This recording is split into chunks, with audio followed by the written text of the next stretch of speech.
So the first ever press briefing at the White House for the Trump team comes from Sean Spicer, and it was an unmitigated disaster. He basically came out and yelled at the press for 5.5 minutes on a number of issues. And the main thing he wanted to focus on was, of course, not policy, but crowd size. Trump is obsessed with size. He couldn't help but comment that his hands are not small, and if they were, it certainly was no indication of what's happening down there. He assured us, please believe him, that that's wonderful down there.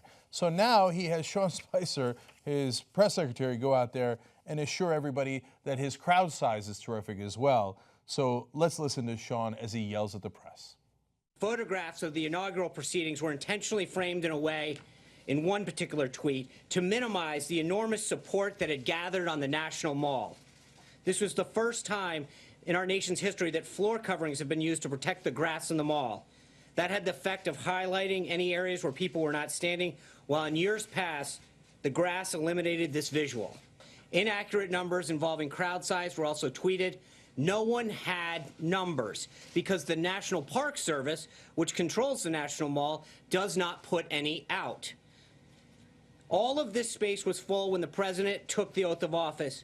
We know that 420,000 people used the D.C. Metro public transit yesterday, which actually compares to 317,000 that used it for President Obama's last inaugural.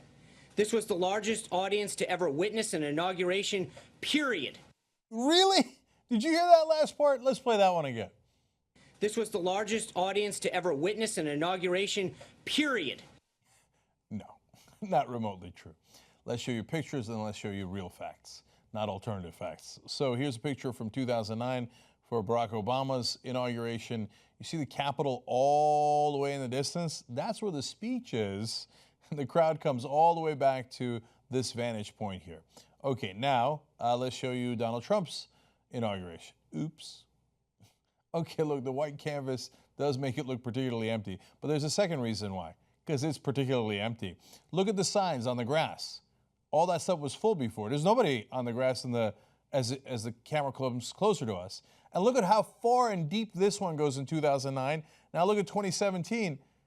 They gave him the benefit of the doubt by making this picture closer, and it still was nowhere near that same crowd size. Yeah, let's do a split screen real quick. Come on. Okay, so now that's just a picture. Picture sometimes says 1,000 words, and as Ben Mankiewicz points out from time to time, sometimes it lies. So let's go to the numbers. Well, Barack Obama's inauguration, according to PolitiFact, in 2013 was 1 million people. In 2009, it was 1.8 million people. That apparently was a record for the National Mall. But even George Bush in 2005, 400,000, 300,000 in 2001, Clinton 97. In 97 had 250,000, and 93 had 800,000, HW had 300,000. So now let's go to where Trump's is, and Dan Gross tweeted this out on day of. Crowd count is in. Trump 2017, 250,000. Oops. Obama, again, 1 million and 1.8 million in his two inaugurations. But all the presidents way past Donald Trump, including George W. Bush, on an election that was also contested and where he had lost the popular vote, got more people to show up than Donald Trump did. Look, I think this issue is a little overinflated. It's not that big a deal. I think what matters a lot more is policy. But at the same time, it is interesting that they've decided that they're going to go full steam ahead on lying, and unabashedly so. Actually, I'm sorry, I forgot to share one more clip from Sean Spicer's press conference. Let me show you that to you now. They are not near Baghdad. Don't believe them. They are nowhere. This is silly. Baghdad Sean? Okay, you know what? I'm going to show you one more video, video 10. Let's go to that, Jesus.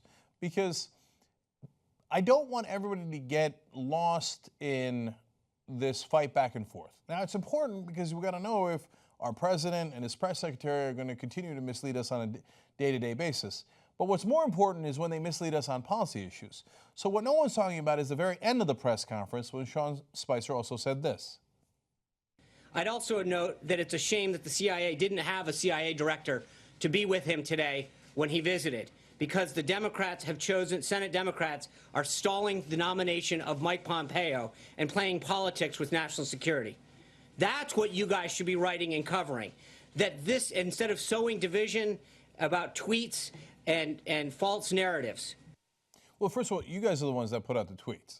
Right? Trump immediately tweeted about his size of his crowd. So second of all, we're not the ones doing division. You're the one yelling at us.